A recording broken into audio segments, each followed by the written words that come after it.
It's been nearly 10 years since one of the deadliest storms in U.S. history. But for people who were in New Orleans after Hurricane Katrina, they remember it like it happened yesterday. After the storm made landfall in 2005, crews from all over the nation, including Kentucky, went to Louisiana to help. New at 5:30, our Mike Linden talked to a man who was sent down south to help rescue people. It just doesn't happen every day. It's once in a lifetime kind of deal. Lieutenant David Marks is training new Kentucky Department of Fish and Wildlife recruits for the next 3 days at the Falling Springs Rec Center in Versailles.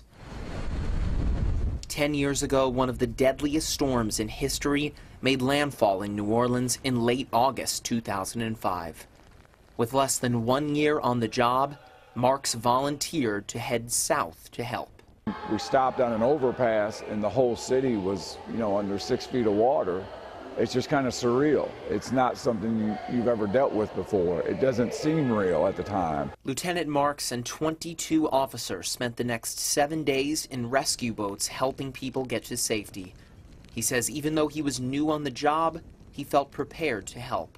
We've got a pretty good training program here that instills a lot of the necessary skills to handle what we dealt with down there. Lieutenant Marks says the skills the Academy recruits will gain during their next few days of training will be skills they'll be able to use when dealing with water.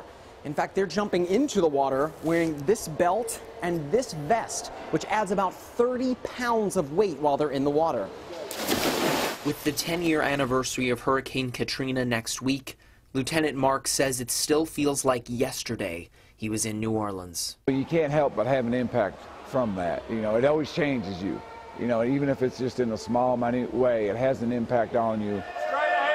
Marks says despite the mental toll the storm's aftermath had on him, he has no regrets about volunteering. They needed help.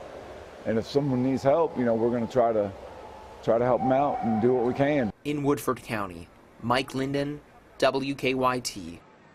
According to the National Hurricane Center, at least 1,800 people died as a result of the storm and flooding. And to this day, Hurricane Katrina is the costliest natural disaster in the history of the U.S., causing more than $108 billion in damage.